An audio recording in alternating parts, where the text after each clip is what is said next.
Hello everyone. आज के हम क्लास में हिस्ट्री के टॉप 30 एमसीक्यू करेंगे जो एआई बेस्ड होंगे। एआई बेस्ड इसलिए क्योंकि अब जितने भी परीक्षा है, जितने भी एग्ज़ाम हो रहे हैं, सब एआई बेस्ड हो रहे हैं। इसीलिए हम एआई बेस्ड यानी एआई द्वारा डिज़ाइन किया गया एमसीक्यू करेंगे। तो चलिए आज का सेशन शुरू करते हैं। ये इम्पोर्टेंट है। पहला प्रश्न, भारत में लोहे की, ठीक है, सबसे पहला प्रश्न है, पेन का कलर चेंज कर लेता हूँ, ठीक है। भारत में लोहे का सबसे प्राचीन उपयोग किस काल में हुआ है? That's very very important question, ठीक है। कोई भी प्रश्न अगर फर्स्ट टाइम होता है तो वो प्रश्न याद रखना है कि वो इम्पोर्टेंट है। सबसे पहले ये हम लोग का पता नहीं तो कौन सा इम्पोर्टेंट है नहीं है, लेकिन एक मैं आपको की पॉइंट बता दिया हूँ कि जो सबसे पहला हुआ, प्रथम बार घटित हुआ है, वो इम्पोर्टेंट हो जाता है। इस प्रश्न करने के लिए हम एक हिस्ट्री के एक टाइम पीरियड में बता देता हूँ, कालक्रम बता देता हूँ, ठीक है। वो आपको याद रखना है, तभी आपको इस प्रश्न को समझ में आएंगे। सबसे पहला क्या होता है? सबसे पहला हिस्ट्री में शुरू क्या होता है? प्रागैतिहासिक काल। प्रागैतिहासिक काल, ओके। थोड़ा सा बड़ा कर देता हूँ। प्रागैतिहासिक काल, ओके। प्रागैतिहासिक काल में 3 काल होते हैं। एक होता है पूरा पाषाण काल, 3 काल में इसमें विभाजित है। ये हिस्ट्री के टाइम पीरियड है जो कालक्रम में है, ठीक है। एक होता है पूरा पाषाण काल, एक होता है मध्य पाषाण काल, ओके। और एक होता है नवपाषाण काल। इंग्लिश में भी कभी कभी पूछ लिया जाता है तो आपको इस प्रकार याद रखना है। ये होता है पेलियोलिथिक एज, ये होता है Mesolithic age and Neolithic age, okay.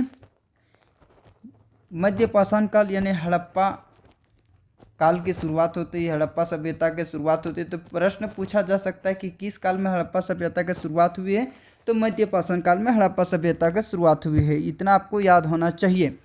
उसके बाद अगर हम देखते हैं कालक्रम में दूसरा, तो देखते हैं उसके बाद आता है वैदिक काल, ठीक है। वैदिक काल को 2 भागों में बांटा गया है। एक होता है ऋग्वैदिक काल जिसमें आर्यों का आगमन हुआ है, ऋग्वैदिक काल, और एक होता है उत्तर वैदिक काल, ठीक है। इस काल में आर्यों का आगमन हुआ है, यह आपको याद होना चाहिए। ऋग्वैदिक काल में राजा को क्या कहा जाता था? इसके बाद इसको हम बाद में डिस्कस। इसके बाद क्या आता है? वैदिक काल के बाद आता है महाजनपद काल। उसके बाद बौद्ध एवं जैन धर्म का उदय होता है। इतना क्लियर हो गया है। सबसे पहला अगर टाइम पीरियड देखेंगे प्रागैतिहासिक काल में पूरा पाषाण काल, ये मिडिवल हिस्ट्री का बात हो रही है। उसके बाद मध्य पाषाण काल, नवपाषाण काल, इसको भी 3 भागों में बांटा गया है। तो आप इसमें सिर्फ इतना याद रख सकते एक ही चीज़, इसको भी क्या 3 भागों में बांटा गया है? पूर्व पाषाण काल, मध्य पूरा पाषाण काल और उच्च पूरा पाषाण काल। और इस काल में क्या हुआ? मानव का विकास, जिसे होमोसेपियंस कहते थे, इसी में होमोसेपियंस मानव का उदय हुआ है और चित्रकला का विकास हुआ है, चित्रकला का। तो ये 2 पॉइंट आपको याद रखना है। उच्च पूरा पाषाण काल के अंतर्गत ही 3 भागों में डिवाइड किया गया है। एक पूर्व पाषाण काल, एक मध्य पूरा पाषाण काल और एक उच्च पूरा पाषाण काल। तो उच्च पूरा पाषाण काल में 2 इंपॉर्टेंट घटना घटित हुई। एक मानव का विकास हुआ है, एक चित्रकला का विकास हुआ है, ठीक है। उसके बाद मध्य पाषाण काल में हड़प्पा की सभ्यता शुरू होती है। उसके बाद नवपाषाण काल। अगली बात होती है वैदिक काल टाइम पीरियड में। अगर पहला वन प्रागैतिहासिक काल, दूसरा वैदिक काल, तीसरा आ जाता है महाजनपद काल, ठीक है। उसके बाद ही बौद्ध एवं जैन धर्म का उदय होता है। तो यहाँ पर अगर हम बात करते हैं ऋग्वैदिक काल, उत्तर वैदिक काल और ये महाजनपद, ठीक है। कैसे बना है? यहाँ पर राजा को जन कहा जाता था, यहाँ पर जनपद कहा जाता था, और जन से जनपद बना और जनपद से महाजनपद बना, ठीक है। इस बात को आपको याद रखना। ऋग वैदिक काल में लोहा का कोई जानकारी नहीं था। उत्तर वैदिक काल में भी लोहा का जानकारी नहीं था, लेकिन मध्य पाषाण काल में प्रयोग, जानकारी नहीं कहने का मतलब प्रयोग शुरू हुआ था, स्टार्ट हुआ था, ये स्टार्टिंग हुआ था, ठीक है, लेकिन उतना विकास नहीं हो पाया था, ये स्टार्टिंग हुआ था। लेकिन सबसे ज़्यादा लोहे का विकास जो हुआ है, लोहे का विकास वो कहाँ हुआ है, महाजनपद काल में ही। और लोहे के विकास के कारण ही, अगर आगे हम बात करेंगे किसी विशेष टॉपिक में, इस लोहे के कारण ही दो धर्म का उदय होता है, बौद्ध और जैन धर्म का उदय। जब हम बौद्ध और जैन धर्म बात करेंगे तब इसका पृष्ठभूमि जानेंगे, कैसे उदय हुआ, लोहे के कारण कैसे उदय हुआ उसके बारे में, ठीक है। तो महाजनपद काल, ठीक है। अब हम बात करते हैं आंसर। पाषाण काल, नवपाषाण काल, लौह युग, मध्यकाल। ये आपको तो कालक्रम समझ में अब आ रहा है कि किस प्रकार की घटना घटी हुई है। तो लोह काल, लोह काल बोले या महाजनपद काल बोले, बात एक ही है, ठीक है। तो इसका सही उत्तर हो जाएगा सी। अगली प्रश्न, ठीक है, अगली प्रश्न की ओर हम बढ़ते हैं। हिस्ट्री में सीक्वेंस याद रखना बहुत ज़रूरी होता है। अगर सीक्वेंस बाय सीक्वेंस अगर याद करते हैं आप, तो आपको आसानी होता है डेट याद करने में भी और फैक्ट को भी याद करने में, क्योंकि हिस्ट्री सबसे कठिन सब्जेक्ट माना जाता है। लेकिन अगर इसे हम सीक्वेंस बाय सीक्वेंस पढ़ेंगे तो ऑटोमेटिक ये डेट बाय डेट याद भी हो जाएगा कि सीक्वेंस में क्या घटना घटी। इसलिए sequence is most important in history, okay. तो इसका पीडीएफ में हालांकि डिस्क्रिप्शन लिंक को मैं दे दूंगा, वहाँ से आप डाउनलोड भी कर सकते हैं। अगली प्रश्न, सिंधु घाटी सभ्यता का प्रमुख नगर कौन सा है? तो आप सभी को पता है कि सिंधु घाटी सभ्यता क्या है, ठीक है। सिंधु घाटी सभ्यता को ही हम हड़प्पा सभ्यता कहते हैं, हड़प्पा सभ्यता, ठीक है। हड़प्पा सभ्यता के बारे में एक विशेष टॉपिक में इसका हम चर्चा करेंगे, क्योंकि हड़प्पा सभ्यता में लगभग 1 घंटा का डिस्कशन होता है। तो इसका प्रमुख नगर पूछा है, तो पाटलिपुत्र, हड़प्पा, कौशाम्बी या वैशाली। तो सबसे प्रमुख होता है हड़प्पाई, ठीक है। हड़प्पाई, हड़प्पा स्थान पर खोजा गया था, इसलिए इसे हड़प्पा सभ्यता कहा जाता था। ये आपको याद होना चाहिए, ठीक है। किसने खोज की, ये आप हमें कमेंट सेक्शन में ज़रूर बताना किसने खोज की। और एक बात, हड़प्पा सभ्यता को मेलुहा भी कहा जाता है, मेलुहा। अगर मेलुहा भी कहीं भी पूछा जाए तो हड़प्पा सभ्यता का ही बात हो रहा है, क्या, मेलुहा। अब ट्रेंड चेंज हो रहा है, इसीलिए अब हड़प्पा सभ्यता के स्थान पर मेलुहा पूछा जा सकता है, मेलुहा, मेलुहा,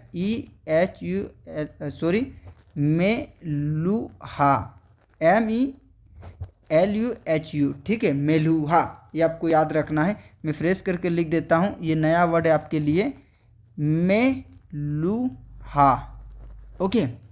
अगली प्रश्न, महाजनपद कालीन मगध की पहली राजधानी थी, ठीक है। महाजनपद काल में 16 महाजनपद हुए हैं, और सबसे प्रमुख अगर माना जाता है तो मगध को, ठीक है, सबसे प्रमुख इनमें से माना जाता है। तो इसकी पहली राजधानी गिरिवर्ज या गिरिवीज, जो भी पूछा जाए सही है, ठीक है, इसका यही सही उत्तर है। अगली प्रश्न, अशोक का सबसे प्रसिद्ध शिलालेख किस भाषा में है? संस्कृत, प्राकृत, पाली या अवधी? तो सबसे ज़्यादा होता है पाली। और अशोक की लिपि के कौन पढ़ा है? अशोक की लिपि के जेम्स प्रिंसेस ने इसको पढ़ा है। यह भी सवाल पूछा जा सकता है कि अशोक के शिलालेख यानी लिपि को किसने पढ़ा है? तो जेम्स प्रिंसेस ने इसको पढ़ा है, ठीक है। अगली प्रश्न, मुद्रा राक्षस एक नाटक है, मुद्रा राक्षस के नाटक के लेखक कौन थे? तो इसका सही उत्तर हो जाएगा विशाख दत्त, ठीक है, ठीक है। कालिदास का अगर एक आपको याद रखना है तो मेघदूत याद रख सकते हैं, ठीक है। अगली प्रश्न, हड़प्पावासी किस धातु से अनभिज्ञ थे? ठीक है, किस धातु से अनभिज्ञ थे? तो अनभिज्ञ के कहने का मतलब अज्ञात थे। अज्ञात का मतलब आप समझ रहे कि नहीं जानते थे, परिचित नहीं थे, ठीक है, इसे कहते हैं अनभिज्ञ। इसलिए इंग्लिश वर्ड में भी आप पढ़ सकते, ठीक है। तो इस प्रश्न को आपको तो बखूबी पता है, मैंने पहले भी डिस्कस किए, जो सीक्वेंस याद किए कि किस काल में लोहे का जानकारी हुई, उपयोग शुरू हुई। तो आपको तो पता है कि हड़प्पा काल में लोहा का जानकारी नहीं हुई थी, ठीक है। तो इसका सही उत्तर हो जाएगा लोहा। लोहा का जानकारी कहाँ हुई थी? तो लोहा का अगर अधिकतम विकास देखा जाए तो महाजनपद काल में हुई थी, लेकिन इसकी शुरुआत अगर देखा जाए तो शुरुआत उत्तर वैदिक काल में हो गई थी। अगले प्रश्न की ओर हम बढ़ते हैं। गुप्त वंश का संस्थापक कौन थे? चंद्रगुप्त प्रथम, समुद्रगुप्त या स्कंदगुप्त या कुमारगुप्त? तो चंद्रगुप्त गुप्त वंश का भी एक हम टाइम पीरियड देख लेते हैं, इसका कालक्रम देख लेते हैं। ठीक है, तो इसको अगर देखा जाए विकास या उदय के टाइम पीरियड 3 भागों में इसको प्रायः हम बांट के देखते हैं। ठीक है, 3 भागों में, ये आपको याद रखना है। 3 भागों में इसको हम बांट के देखते हैं। ये हुआ गुप्त साम्राज्य, थोड़ा फ्रेश कर देता हूँ ताकि आपको आसानी होगी याद करने में। ये हुआ गुप्त साम्राज्य। ये सभी जो खंड है, गुप्त साम्राज्य है, मौर्य साम्राज्य, मौर्योत्तर साम्राज्य, ये लगभग सभी में 1-1 घंटा का डिस्कशन होगा। वो पूरा विस्तार से हम बात करेंगे जब हम हिस्ट्री को शुरुआत से पढ़ेंगे उस टाइम। अभी तो हम एमसीक्यू कर रहे हैं, इसलिए उतना हम डिस्कस नहीं कर पाते, सिर्फ वो ब्रीफ में इसको हम पार कर देते हैं। जो इंपॉर्टेंट होता है उसके लिए मैं डिस्कस कर देता हूँ। अगर टाइम पीरियड इसका देखा जाए तो 3 भागों में इसको बांट के हम देखते हैं। 3 भागों में सबसे पहले 275 ईस्वी, ठीक है, 275 ईस्वी, 319 या 20 ईस्वी, उसके बाद 335 से लेकर 380 ईस्वी तक। 275 ईस्वी में श्रीगुप्त द्वारा इसे गुप्त साम्राज्य को क्या किया गया? सत्ता प्राप्त की गई थी, मतलब शुरुआत हुई थी श्रीगुप्त से ही। और श्रीगुप्त का बेटा क्या है? चंद्रगुप्त प्रथम। और वास्तविक रूप से चंद्रगुप्त प्रथम के टाइम ही गुप्त साम्राज्य का मतलब सर्वोच्च सत्ता प्राप्त कर ली थी। ठीक है, सर्वोच्च सत्ता प्राप्त कर ली गई थी। और इसलिए इसे ही वास्तविक संस्थापक माना जाता है गुप्त साम्राज्य का। ठीक है, लेकिन वास्तविक अगर कहा जाए तो शुरुआत श्रीगुप्त ने की थी, लेकिन इसके टाइम पीरियड में, चंद्रगुप्त प्रथम के टाइम पीरियड में गुप्त साम्राज्य का विकास काफ़ी ज़्यादा हुआ था। ये अपने चरमोत्कर्ष उत्सव पर पहुंच गया था, यानी कहा जाए तो वो अपने अपर लेवल पर पहुंच गया था, और इसलिए इसे चंद्रगुप्त को ही गुप्त साम्राज्य का वास्तविक संस्थापक माना जाता है। उसके बाद 335 से 380 तक इसका बेटा का शासन हुआ, उत्तराधिकारी के रूप में हुआ।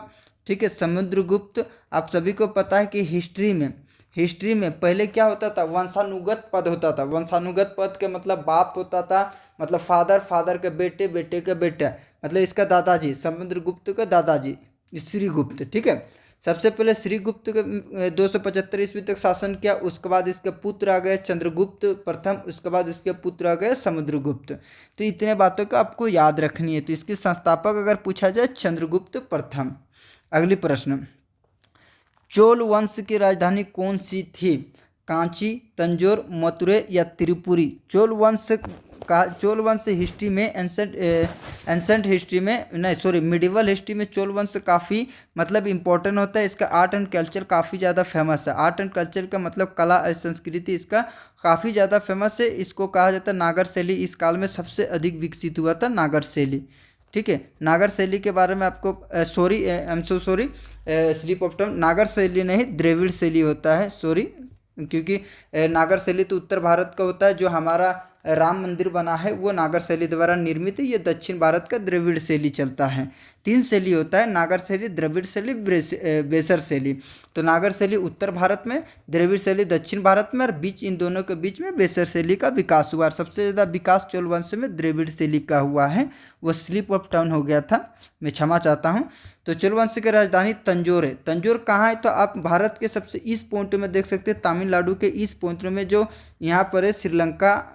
ठीक है, श्रीलंका, यहाँ पाक जल संधि जो है, यहाँ पर जो महासागर, तो जस्ट यहीं पर है मथुरा, यहीं पर मथुरा है जस्ट। और इसी की राजधानी सॉरी, आज लग रहा है कोई मुझे विशेष तौर पर याद किया है। वैसा बात नहीं, आज हमारा घर में एक नया मेहमान आया, उसी के खुशी में थोड़ा सा स्लिप अप टर्म हो जा रहा है। ठीक है, ये तंजौर हम जो बात कर रहे थे उसके लिए क्षमा चाहते हैं। हम जो बात कर रहे थे ये मदुरै है। ठीक है, मदुरै यहाँ पर है, मदुरै तमिलनाडु। तंजौर भी यहीं पर है, तो इसका सही उत्तर हो जाएगा तंजौर। अगले प्रश्न की बात करते हैं, पंचायती राज व्यवस्था का प्रथम उल्लेख कहाँ मिलता है? दैट्स वेरी वेरी इंपॉर्टेंट प्रश्न। ठीक है, दैट्स वेरी, मैं इसको 5 रेटिंग देता हूँ। ऐसे प्रश्नों को आप छोड़ना मत, इसको ज़रूर आप पढ़ लेना है। तो किस बात में? तो ऋग्वैदिक काल में। तो आपको पता है ऋग्वैदिक काल, उत्तर वैदिक काल। ऋग्वैदिक काल में आर्यों का आगमन हुआ था, ऋग्वैदिक काल। ठीक है, ऋग्वैदिक काल में 10 मंडल होते हैं, यह भी आपको पता होना चाहिए। अगली प्रश्न, गांधार कला किसके प्रभाव से विकसित हुई? ठीक है, गांधार कला ये मूर्ति कला का है, ये टॉपिक कहा जाता है मूर्ति कला। ये गांधार कला किस लिए फेमस है? मूर्ति कला। मूर्ति का मतलब आप समझ रहे हैं, मूर्ति के जो डिजाइन किया जाता था, अभी आप देख सकते हैं दुर्गा पूजा में, सरस्वती पूजा में जो मूर्ति डिजाइन की जाती है, तो उसी को मूर्ति कला कहते हैं। आपको पता है, मूर्ति से संबंधित कला को मूर्ति कला, मतलब मूर्ति बनाया जाता है उस कला को मूर्ति कला कहते हैं। तो मूर्ति कला भी 3 प्रकार के होते हैं, 3 प्रकार के मूर्ति कला होता है। एक होता है गांधार कला, एक होता है मथुरा कला, और एक होता है अमरावती। ठीक है, तो ये 3 कला हो गया, गांधार कला, मथुरा कला, और एक होता है अमरावती कला। ये आपको याद रखना है। ये स्वदेशी है। स्वदेशी के मतलब इसका निर्माण पूर्णतः भारत में होता था और सभी सामग्री भारत का ही प्रयोग होता था। इसमें एक भी चीज़ आउटपुट बाहर का नहीं होता था, ये कंप्लीट भारत के अंदर ही बनता था, इसलिए इसे स्वदेशी कला कहा जाता था। ठीक है, अमरावती में स्वदेशी कला है, लेकिन गांधार कला जो होता है ये स्वदेशी नहीं है। ठीक है, ये स्वदेशी नहीं, ये मिश्रित कला है। ठीक है, ये स्वदेशी नहीं, ये मिश्रित कला है। मिश्रित कला करने का मतलब इसमें भारत, ठीक है, भारत और ग्रीक रोमन का प्रभाव है, इसलिए ये स्वदेशी कला नहीं हुआ, ये मिश्रित कला है। इसमें ग्रीक रोमन का प्रभाव दिखता है इस कला में। तो गांधार कला किसके प्रभाव विकसित हुआ है? तो ग्रीक कला के। ओके, अगर सेट 1 खत्म हो गया हमारा 10 प्रश्न, अब सेट 2 की ओर हम बढ़ते हैं। सेट 2 के सबसे इम्पोर्टेंट पहला ही प्रश्न इम्पोर्टेंट है, दीन ए इलाही धर्म की स्थापना किसने की थी? ठीक है, दीन ए इलाही का मतलब होता है, सिंपल में आप इतना याद रख सकते हैं कि धर्मनिरपेक्षता तो आप समझ सकते हैं क्या होता है। धर्मनिरपेक्षता सभी भी धर्म के प्रति उदार, मतलब कोई भी विशेष धर्म के बढ़ावा नहीं देता, हमारा संविधान में भी ये है। ठीक है, तो धर्मनिरपेक्षता दीन ए इलाही का मतलब होता है। अकबर ऐसा शासक था जहाँ इसके दरबार में सभी धर्म के लोग आकर बैठते थे। धर्म के लोग क्या होता था, आपस में बैठते थे, और बैठने के जो स्थान बनाया गया था उसको बोलते हैं इबादत खाना। तो ये भी सवाल पूछा जा सकता है, इबादत खाना किसने बनाया? तो अकबर ने बनाया। क्यों बनाया? तो इसमें सभी धर्म के लोग विशेष करके आके बैठते हैं, बातचीत करते हैं। अकबर सभी धर्मों के प्रति उदार थे, कहा जाता है हमारा संविधान की तरह वो थे। संविधान में जैसे सभी धर्मों के प्रति उदार बताया गया है हमारा प्रस्तावना में, प्रियम्बल में, उसी प्रकार अकबर भी सभी धर्मों के प्रति कैसा था? उदार था। वो सभी धर्मों से बैठकर बातचीत करते थे और उसके लिए उसने इबादत खाना के भी निर्माण की थी। तो इस प्रश्न का सही उत्तर हो जाएगा अकबर। अगले प्रश्न की हम बात करते हैं, नालंदा विश्वविद्यालय। ठीक है, नालंदा विश्वविद्यालय की स्थापना किस शासक ने की थी? कुमारगुप्त, समुद्रगुप्त, हर्षवर्धन, चंद्रगुप्त द्वितीय। तो इसका सही उत्तर हो जाता है कुमारगुप्त ने इसकी स्थापना की थी। कब की थी यह हमें कमेंट सेक्शन में आप ज़रूर बताना है। ठीक है, अगली प्रश्न, इल्तुमिश ये दिल्ली सल्तनत में आया था। अगर दिल्ली सल्तनत का भी मैं कालक्रम बता देता हूँ, लेकिन अभी ठीक है, दिल्ली सल्तनत भी बता। सबसे पहले कौन आया था दिल्ली सल्तनत में? जो कुतुबुद्दीन ऐबक आया था।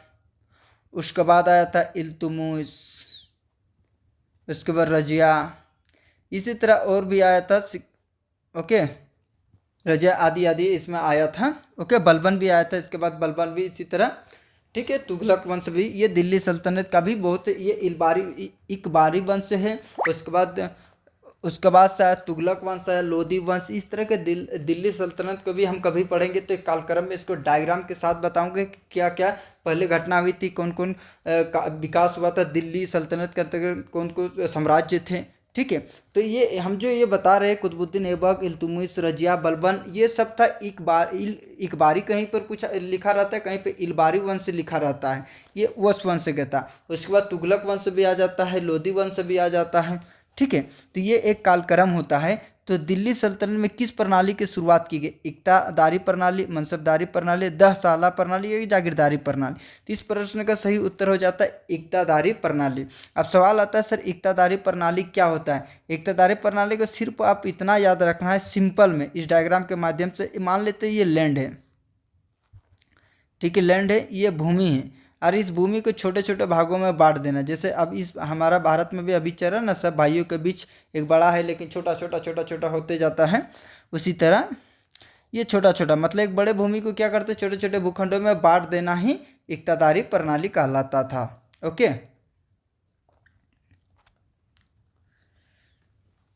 किस मुगल सम्राट को जिंदा पीर कहा जाता था? तो किस मुगल सम्राट को जिंदा पीर कहा जाता था? अकबर, जहांगीर, शाहजहां या औरंगजेब? जिंदा पीर। जिंदा पीर का और एक मतलब होता है जिसको कहते हैं जीवित संत। क्या कहते हैं? जीवित संत। ठीक है। संत का लाइफ कैसे होता है पता है? संत का लाइफ होता है, संत जो होता है, संत साधु होता है, उसका लाइफ होता है सादगी भरी। ठीक है, सादगी भरी। फिजूल की वो बातचीत नहीं करते हैं, बिना मतलब के बात नहीं, बिना मतलब के बात नहीं। वो क्या होता था, भौतिक सुखों से वो दूरी बना के रखते थे, भौतिक सुखों से वो दूरी बना के रखते थे। ये संत का फीचर है कहा जाता था। तो ठीक है, तो जीवित संत, संत यहाँ आ गया जीवित संत। ठीक है, जिंदा पीर कहा या जीवित संत बात एक ही है। तो अब सवाल आता है कि सर जिंदा पीर क्यों कहा जाता था? जिस भी व्यक्ति को कहा जाता था, क्यों कहा जाता था? तो इसका इसलिए कहा जाता था, इसलिए कहा जाता था क्योंकि जिंदा पीर व्यक्ति होता है, उसका गुण क्या होता है? सादगी भरी जिंदगी। पहली बात सादगी, सादगी भरी जिंदगी। ठीक है, सादगी भरी जिंदगी, फजूल के बात नहीं करना, बिना मतलब का बात नहीं करना, बिना मतलब का बात नहीं करना, और अपने धर्मों के प्रति क्या होता है? अपने धर्मों के प्रति उदार। उदार कहने का मतलब इसके नियम को पालन करते थे। ठीक है, और ये सभी गुण किस में थे? ये सभी गुण औरंगजेब में थे, इसलिए औरंगजेब को जिंदा पीर कहा जाता था। That's right. ओके, नेक्स्ट प्रश्न, आजीवक संप्रदाय के संस्थापक कौन थे? ठीक है, आजीवक संप्रदाय के संस्थापक कौन थे? महावीर थे, मखखली गोसाल थे, बुद्ध थे या कपिल थे? तो इस प्रश्न का सही उत्तर हो जाता है मखली गोसाल। ठीक है, आजीवक संप्रदाय के लिए बरार के पहाड़ी बनाया था, बरार के पहाड़ी बनाया था। ठीक है, बरार के पहाड़ी कौन बनाया था? तो बरार के पहाड़ी अशोक ने बनाया था। ठीक है, अशोक ने बनाया था बरार के पहाड़ी, और बरार के पहाड़ी को आजीवक संप्रदाय को दे दिया था दान में।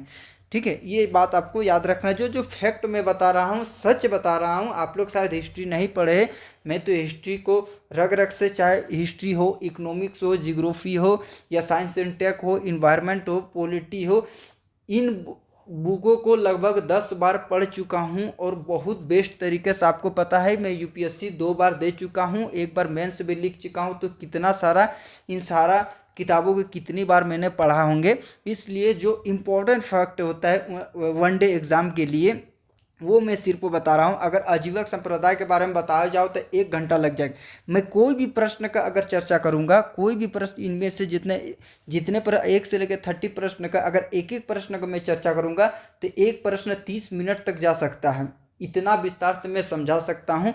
बट हमें उतना पढ़ने की कोई ज़रूरत नहीं, हमें जितना आवश्यकता है उतना ही हमें पढ़ना चाहिए। हमें एग्ज़ाम निकालना है, एग्ज़ाम निकालने के लिए पढ़ना होता है, ना कि हमें ज्ञानी बनना है। एक बात याद रखना, अगर आपको एग्ज़ाम क्लियर करना है, एग्ज़ाम क्लियर, हालांकि मैंने अभी तक कोई एग्ज़ाम क्लियर नहीं किया। जेपीएससी दिया हूँ, पीटी निकाल लिया, मेंस नहीं निकला। यूपीएससी दिया हूँ, 2 बार दिया, 1 बार पीटी निकाल लिया, मेंस लिखा हो लेकिन निकला नहीं। अभी भी मैं तैयारी भी कर रहा हूँ यूपीएससी का, इस बार भी दूंगा। लेकिन मैं सिर्फ इतना चाहता हूँ, मैं जो गलती कर चुका हूँ वो गलती आप ना करें। सबसे पहली बात आप क्या है कि आप ये समझ के आना कि हमें ज्ञानी नहीं बनना है। हमें क्या नहीं बनना है? ज्ञानी नहीं बनना है। हमें इतना नॉलेज चाहिए जितना कि हमारे एग्ज़ाम में प्रश्न बन जाए, बस इतना ही। और वही फैक्ट मैं बता रहा हूँ जो इम्पोर्टेंट। एग्जाम में ये भी पूछा जाता है कि बरार के पहाड़ी अशोक ने किसको दान में दे दिया है। ये प्रश्न पूछा भी गया और आपको पता है रिपीटेड होता है प्रश्न। ठीक है, तो ये बात आपको याद रखनी है। अगले प्रश्न, अलाउद्दीन खिलजी खिलजी वंश का है, किस बाजार नियंत्रण अधिकारी की नियुक्ति की थी। अलाउद्दीन खिलजी दीवान ए रसूल, शाहान ए मंडी, दीवान ए इंसा, दीवान ए कोश। ठीक है, तो इसका बात कहा जाता था शाहान ए मंडी। अलाउद्दीन खिलजी ने विभिन्न प्रकार के कर लगाए थे, टैक्स लगाए थे। क्यों लगाए थे? क्योंकि ठीक है, विभिन्न प्रकार टैक्स लगाए थे। इसके टाइम में युद्ध ज़्यादा होते थे यार। युद्ध ज़्यादा होने का मतलब क्या होता था? पैसा ज़्यादा चाहिए। पैसा क्यों ज़्यादा चाहिए? क्योंकि सैनिक को देना पड़ता था। सैनिक को उतना भी शासन को, साम्राज्य को चलाने के लिए पैसा भी चाहिए। युद्ध इसके ज़्यादा होता है तो हथियार भी चाहिए, सैनिक के लिए भी खर्च भी चाहिए, वेतन भी चाहिए। इसलिए इसने विभिन्न प्रकार के कर लगाए थे और बाजार नियंत्रण भी इसने लगाया था। बाजार से भी ये पैसा वसूलते थे, विभिन्न प्रकार के कर। इसमें हम टॉपिक कब जब भी दिल्ली सल्तनत के बारे में बात करेंगे, इस टॉपिक पे हम विशेष चर्चा करेंगे। ठीक है, अगले प्रश्न, विजयनगर साम्राज्य की स्थापना किसने की थी? कृष्णदेव राय, ठीक है, हरिहर बुक्का, बालाजी विश्वनाथ या मलिक कपूर। मलिक कपूर तो आपको पता है क्या है। मलिक कपूर एक किन्नर था और इसको अलाउद्दीन खिलजी ने ही इसको खरीदा था। ठीक है, तो ये तो नहीं हो सकता है। तो ये हुआ हरिहर बुक्का। हरिहर बुक्का ने 1320 ईस्वी में इसकी स्थापना की गई थी, विजयनगर साम्राज्य। ठीक है, विजयनगर साम्राज्य की स्थापना की गई थी। इसकी राजधानी अगर पूछा जाए तो हम्पी है। ये शायद कृष्णा नदी के तट पर स्थित है। ठीक है, तो इस प्रश्न का हरिहर बुक्का, दो भाई थे ये। अगले प्रश्न, ये यूपीएससी में पूछा है एक बार। पहले यूपीएससी में फैक्ट ज़्यादा पूछता था, लेकिन अब फैक्ट पूछने का ट्रेंड चेंज हो गया है। अब इस तरह का प्रश्न बहुत कम देखने को मिलता है। हाँ, यूपीएससी में यही प्रश्न को किस प्रकार पूछा जा सकता है कि अमुक्त मालदिया नामक ग्रंथ किस भाषा में लिखी गई थी। वहाँ पर भाषा पूछ देगा। ठीक है, तो अमुक्त मालदिया जो है ना तेलुगु भाषा में लिखा गया था। और किसने लिखा था? तो कृष्णदेव राय ने लिखा था। इसका सही उत्तर सी। अगले प्रश्न, सबसे पहले दिल्ली को राजधानी किसने बनाया था? कुतुबुद्दीन ऐबक ने बनाया था। ठीक है, कुतुबुद्दीन ऐबक ने बनाया था, इल्तुमिश ने बनाया था, अलाउद्दीन खिलजी ने बनाया था या मोहम्मद बिन तुगलक ने। तो इसके बाद ठीक है, इसका सही उत्तर हो जाएगा इल्तुमिश। इल्तुमिश ने ही दिल्ली सल्तनत को अपनी राजधानी बनाई थी। अब बात आता है फ्लासी का युद्ध कब लड़ा गया था। ठीक है, फ्लासी का युद्ध कब लड़ा गया था? तो ये मॉडर्न हिस्ट्री का प्रश्न है। अब जब मॉडर्न हिस्ट्री पढ़ेंगे तो फ्लासी का युद्ध आता है, बक्सर का युद्ध होता है। ये काफ़ी चर्चा में रहता है और ये इम्पोर्टेंट भी है। ठीक है, आप अक्सर सुनते होंगे, टाइगर यादव के वीडियो में देखना, कॉमेडी बनाता है, फ्लासी का युद्ध, बक्सर का युद्ध, ये काफ़ी चर्चा में रहा। और ये इसलिए इतना इम्पोर्टेंट होता है क्योंकि इन्हीं युद्धों के शुरुआत हुई और इन युद्धों के बाद ही अंग्रेजों ने भारत पे अपना जड़ जमाया, अपना मतलब कहा जाए तो उसने नींव रखा। ठीक है, अंग्रेज सबसे पहला अगर युद्ध कहा जाए तो भारत में जो लड़ा था, अगर उस हिसाब से नहीं, ऐसे तो बहुत युद्ध हुआ था कि अगर सत्ता प्राप्ति के और पहला कदम अगर उसने बढ़ाया था तो वो था फ्लासी के युद्ध। ठीक है, तो फ्लासी के युद्ध के बारे में मैं थोड़ा सा आपको बता देता हूँ। ठीक है, ये था ब्रिटिश और एक वर्सेस किसके बीच? ये मान लेते हैं भारतीय। ठीक है, भारतीय करने का मतलब बंगाल के नवाब, इन दोनों के बीच। ब्रिटिश की ओर से कौन लड़ रहा था? तो रॉबर्ट क्लाइव। ठीक है, रॉबर्ट क्लाइव थे। और भारतीय की ओर से ने बंगाल के नवाब अगर कहा जाता था सिराजुद्दौला अपना सेना लेकर आया था। ये भी इसके साथ सेना था, इसका भी सेना था। ठीक है, और इसके साथ और एक व्यक्ति था जो इस युद्ध में इम्पोर्टेंट रोल निभाया था अपोजिट पार्टी की ओर से। उसका नाम क्या था? उसका नाम कभी भी मत भूलना, मीर जाफर। ठीक है, मीर जाफर, ये दोनों तैयार थे इस फील्ड में लड़ा, दोनों तैयार थे पूरा मस्त से। ठीक है, कहाँ पर हुआ था ये युद्ध? पश्चिम बंगाल में अगर कहा जाए तो वेस्ट बंगाल में भागीरथी नदी के तट पर। ठीक है, फ्लासी नामक स्थान में हुआ था ये, फ्लासी नामक स्थान में ये दोनों आया, ये भी आया, मस्त सब युद्ध होने वाला है। लेकिन पहले आपको याद रखना है, आपको एक बात याद रखना है, मैं विस्तार से इसको बता देता हूँ थोड़ा सा, ताकि आप कभी भी ना भूलें। सबसे पहले ये दो किसके किसके बीच युद्ध हुआ था? ब्रिटिश और भारतीय के बीच। ब्रिटिश की ओर से कौन लड़ रहा था? तो रॉबर्ट क्लाइव। और भारतीय यानी भारतीय की ओर कौन से? बंगाल के नवाब सिराजुद्दौला, और इसके साथ में थे मीर जाफर। लेकिन इस युद्ध में क्या किया था? मीर जाफर और रॉबर्ट क्लाइव ने युद्ध से पहले ही साठगांठ कर लिया था, साठगांठ कर लिए थे। तो ये भारतीय आदमी के तो रिवाज ही है कि अपने फायदा के लिए किसी का भी धोखा दे सकता है, या अभी भी ये ट्रेंड चल रहा है, भारतीय के ये गुण है। साठगांठ कर लिया था कि अगर मैं ये इस युद्ध को जीत जाऊंगा तो आपको मैं बंगाल का नवाब बना दूंगा।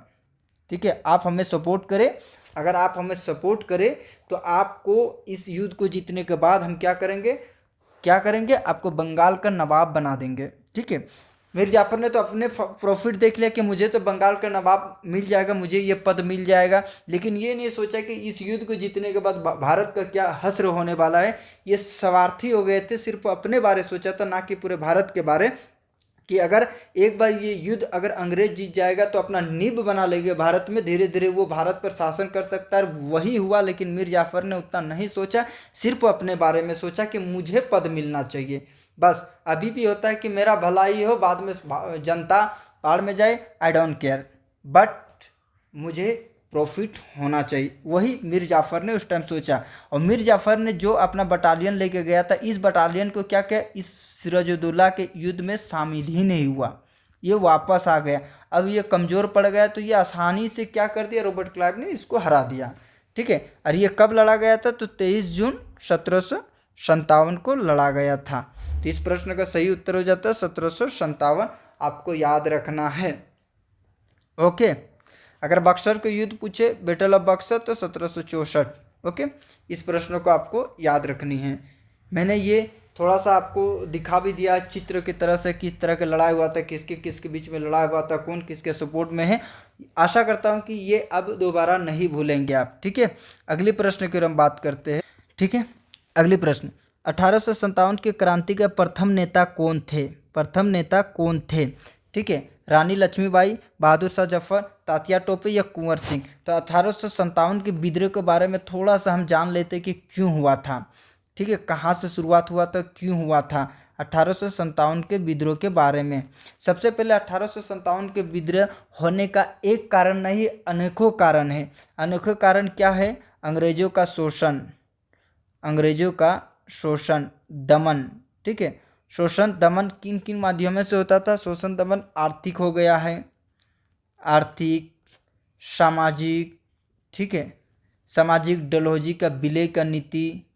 ठीक है, इस तरह का अनोखे राजनीतिक कारण थे, सामाजिक धार्मिक कारण थे, सैन्य कारण थे, सभी अनेक कारण थे 1857 के। लेकिन अगर पूछा जाए तत्कालिक कारण, ठीक है, ये चिंगारी क्यों फूटा, ये पहले किस कारण से फूटा है, ये सब नींव तैयार हो रहा था 1857 के विरुद्ध लड़ने के लिए। आप सभी को पता है कि मैदान में उतरने से पहले क्या होता है? रेडी होता था, तैयार होते। कोई भी युद्ध लड़ने के लिए क्या होता था? सबसे पहले तैयार होता था। एक कहावत आपने सुने, कभी ना कभी चिंगारी फूटती ही है, कितना देर तक बर्दाश्त करे आखिर।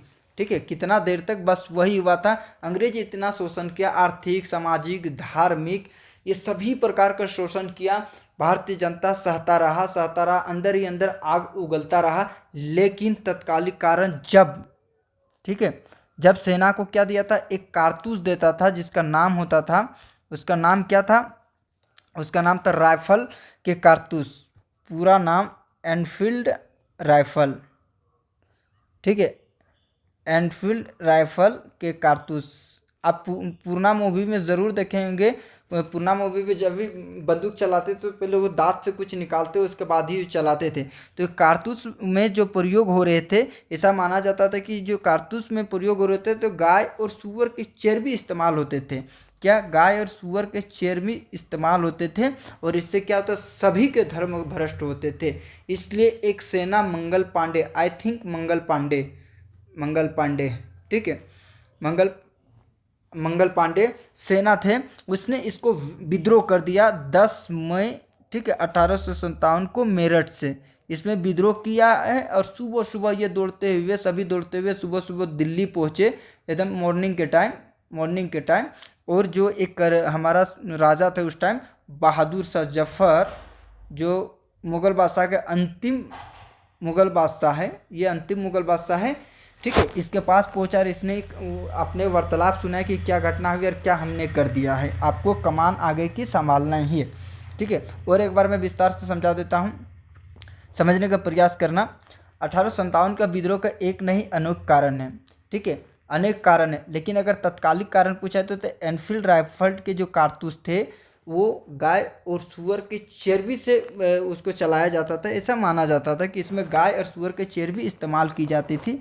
और सेना, जो भारतीय सेना, मंगल पांडे ने इसका विरोध किया, विद्रोह किया। और 10 मई 1857 को मेरठ से ये विद्रोह शुरू हुआ। और इसने क्या किया, दौड़ते हुए मतलब पहुंचा सुबह सुबह, लगभग अगर कहा जाए फजर आप अगर फजर उसको कहा जाता है कि अगर आप मुस्लिम हो तो फजर की नमाज होती है लगभग 4 साढ़े 4 बजे सुबह, भोर भोर। उस टाइम बहादुर शाह जफर नमाज पढ़ के उठा और इसने सुनाया कि हमने इस प्रकार अंग्रेजों के खिलाफ आक्रमण युद्ध छेड़ दिया, आगे की कमान आपको संभालनी है। उसके बाद सभी जगह में ये आंदोलन फैला है, सभी जगह ये आंदोलन फैल चुका था, ठीक है, सभी जगह ये आंदोलन फैल चुका था, चाहे दिल्ली हो, बिहार हो, लखनऊ हो, ठीक है, कानपुर हो, ये सभी जगह हुआ था। सभी ने अलग अलग कमान संभाली, लेकिन दिल्ली में कमान संभाली बहादुर शाह जफर, और ये भी प्रथम नेता थे 1857 को अगर कहा जाए तो बहादुर शाह जफर, ठीक है। रानी लक्ष्मीबाई जो नेतृत्व कर रहे थे ये झांसी से कर रहे थे 1857 का, ठीक है, 1857 का झांसी से कर रहे थे। वीर कुंवर सिंह तो बिहार के थे, बिहार से कर रहे थे, ओके। नाना साहब और तात्या टोपे अगर पूछा जाए तो कानपुर से यहाँ नेतृत्व कर रहे थे। यानी झांसी में कौन, 1857 का विद्रोह जब झांसी पहुंचा तो वहाँ का लीडर कौन, रानी लक्ष्मीबाई। दिल्ली का लीडर कौन, बहादुर शाह जफर। तात्या टोपे कहाँ का लीडर, कानपुर। कुंवर सिंह बिहार, ठीक है। इन बातों को आपको याद रखना है। ये सिर्फ मैंने बताया कि ये 1857 विद्रोह का कारण बताया और कौन कौन नेता ने कहाँ कहाँ कमान संभाली है। इसका प्रभाव क्या हुआ ये मैंने नहीं बताया, मैं बताऊंगा तो काफ़ी लंबा वीडियो चला जाएगा। अगली प्रश्न, 1857 को क्रांति को किसने भारत का प्रथम स्वतंत्रता संग्राम कहा? बाल गंगाधर तिलक, वी.डी. सावरकर, राजगोपालाचारी या महात्मा गांधी, ठीक है। ये 1857 के विद्रोह के बारे में अलग अलग कहानी, ये अलग अलग लोगों ने अलग अलग मत दिया। किसी ने कहा ये सैनिक विद्रोह है, किसी ने कहा भारत का प्रथम स्वतंत्रता विद्रोह है, और जिसने कहा भारत का प्रथम स्वतंत्रता विद्रोह है वो है वी.डी. सावरकर, ठीक है। अगले प्रश्न, भारतीय राष्ट्रीय कांग्रेस की स्थापना कब हुई थी? तो भारतीय राष्ट्रीय कांग्रेस की स्थापना हुई थी 1905 में। इसको किसने किए थे? ब्रिटिश अधिकारी थे ए हो ह्यूम। किसने किया था? ए हो ह्यूम, सॉरी 1905 नहीं, 1885 होंगे, ठीक है। ए ह्यूम ने इसकी स्थापना की थी भारतीय राष्ट्रीय कांग्रेस की, ठीक है। भारतीय राष्ट्रीय कांग्रेस के पहले इसका किस नाम से जब स्थापना हुई थी तो इसे भारतीय राष्ट्रीय कांग्रेस नहीं कहा जाता था, इंडियन कांग्रेस लीग कहा जाता था। लेकिन 1885 में ही दादा भाई नौरोजी ने सलाह दिया और इसको भारतीय राष्ट्रीय कांग्रेस नाम चेंज करके भारतीय राष्ट्रीय कांग्रेस कहा, ठीक है। 1905 में तो ये बंगाल का विद्रोह हुआ था, बंगाल का विभाजन हुआ था। कांग्रेस का प्रथम अधिवेशन के अध्यक्षता कौन थे?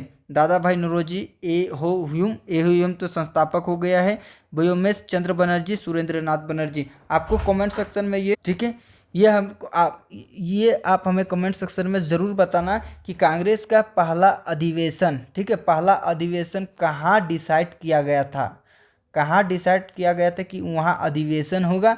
लेकिन फ्लैग फैल जाने के कारण ये अधिवेशन बम्बई में हुआ था, ठीक है। तो बम्बई में हुआ था ये पहला, ठीक है, कांग्रेस का पहला अधिवेशन तो बम्बई में हुआ था। लेकिन बम्बई में होने से पहले कहाँ डिसाइड किया गया था उसको आप कमेंट सेक्शन में ज़रूर बताना। और ये आपको टेस्ट है कि आपने इतना दिन से हज़ारों टीचर से आपने क्या पढ़ा है, जीएस पढ़ा है, लेकिन मेरा एक सवाल का जवाब ज़रूर देना। मान लेंगे कि आपने वाकई में कोई भी टीचर से जो पढ़ा, सभी टीचर तो अच्छे होंगे, लेकिन आपने कितना पढ़ा है और क्या पढ़ा है, आपका ये टेस्ट है। इतना आपको बताना कि कांग्रेस के जो प्रथम अधिवेशन था कहाँ डिसाइड किया गया था। लेकिन वहाँ पर फ्लैग बीमारी फैल जाने के कारण ये अधिवेशन मुंबई में आयोजित किया गया था 1885 में, और इसमें 72 प्रतिनिधि शामिल हुए थे। और इसकी अध्यक्षता कौन कर रहे थे? व्योमेश चंद्र बनर्जी, इसको शॉर्ट में WC बनर्जी भी कहा जाता है।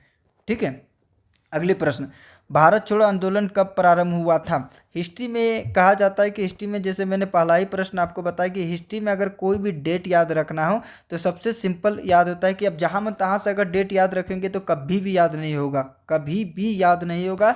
ये मैं ओपन चैलेंज देता हूँ। हिस्ट्री में डेट याद रखने के एक ही तरीका होता है, वो तरीका क्या है? सीक्वेंस होना चाहिए, सीक्वेंस होना चाहिए। अगर सीक्वेंस आपको पता है तो आसानी से आप डेट याद रख सकते हैं। तो भारत छोड़ो आंदोलन 1942 में। ठीक है, पूर्ण स्वराज का प्रस्ताव कब पारित हुआ था? That's very very important, 5 rating देता हूँ। पूर्ण स्वराज के प्रस्ताव कब हुआ था? तो 1929 में लाहौर अधिवेशन हुआ था।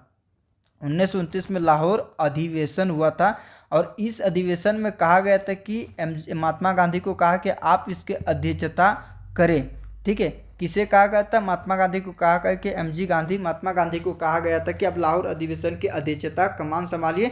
लेकिन महात्मा गांधी ने कहा हम नहीं कमान संभालेंगे। महात्मा गांधी ने कहा इसको अध्यक्षता जवाहरलाल नेहरू को दे दिया जाए और इस प्रकार 1929 में लाहौर अधिवेशन में अध्यक्षता जवाहरलाल नेहरू ने की थी और इसमें पहली बार पूर्ण स्वराज की प्रस्ताव पारित किया गया था। तो सवाल ये भी पूछ सकता है कि किस अधिवेशन में पूर्ण स्वराज की प्रस्ताव पारित हुई थी? तो वो था लाहौर अधिवेशन 1929 और इस प्रश्न का सही उत्तर हो गया 1929।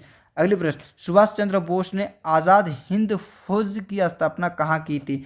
बर्लिन में, सिंगापुर में, टोक्यो में या रंगून में? रंगून तो इसकी राजधानी बनाई गई थी। ठीक है, सुभाष चंद्र बोस ने अपनी राजधानी रंगून की बनाया गया था। लेकिन अगर आज़ाद हिंद फौज की स्थापना कहा जाए तो सिंगापुर में कहा गया था। एक कमेंट सेक्शन में आप बताना कि आज़ाद हिंद फौज ने दिल्ली चलो का नारा कहाँ से दिया था?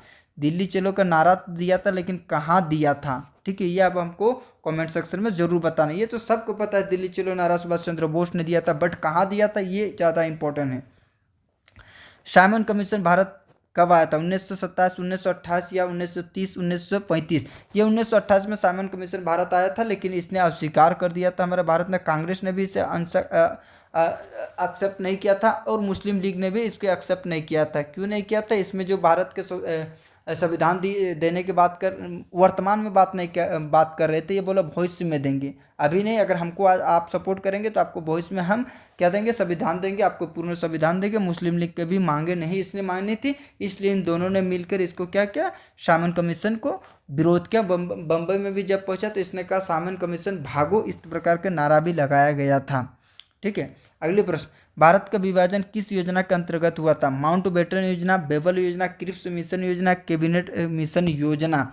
ठीक है, तो इसका सही उत्तर हो जाता है माउंटबेटन योजना। माउंटबेटन योजना क्यों? क्योंकि इसे मन बटन योजना कहा था। इसे ना चाहते हुए भी भारत ने इसे एक्सेप्ट किया था, ना चाहते हुए भी एक्सेप्ट किया था, इसलिए इसे मन बटन योजना कहा जाता है, अपने मन से विभाजन की गई योजना।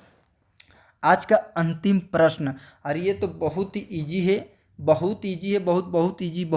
जो भी विद्यार्थी अगर ये प्रश्न का जवाब नहीं दे पाते हैं तो उसे पढ़ने का कोई अधिकार नहीं है। वो पढ़ाई छोड़ दे, मतलब देश छोड़ के चला जाए। पढ़ाई तो छोड़ दे, देश छोड़ के चला जाए। इसलिए मैं इसको कमेंट सेक्शन के लिए आप लोग के लिए रखता हूँ, आप इसे ज़रूर बताना। ठीक है, चलिए आज का सेशन हमारा यहीं तक समाप्त हुआ। अगर आप लोग और बढ़िया से सपोर्ट करेंगे तो वादा करते हैं जीएस में आपको 0 से हीरो बना दूंगा। ठीक है, चाहे कोई भी सब्जेक्ट हो या आपको कोई भी प्रश्न हो, कहीं से भी प्रश्न हो, आप हमको डायरेक्ट पूछ सकते हैं। ओपन, एकदम ओपन खुला चैलेंज है। कोई भी प्रश्न हो जीएस का, कहीं से भी हो, कोई भी प्रश्न हो, आप हमको कमेंट सेक्शन में ज़रूर बता देना, मैं उसका जवाब दे दूंगा। ठीक है, एक्सप्लेन के साथ। आपको पीडीएफ चाहिए तो पीडीएफ भी दे दूंगा। जीएस के लिए आप टेंशन मत लीजिए, जीएस के लिए जीएस किंग बना दूंगा आपका, अगर आप हमारे साथ रहेंगे, हमारे साथ चलेंगे और हमें फॉलो करेंगे तो। ठीक है, तो फिर मिलते हैं कल। Thank you so much. जय हिंद, जय भारत।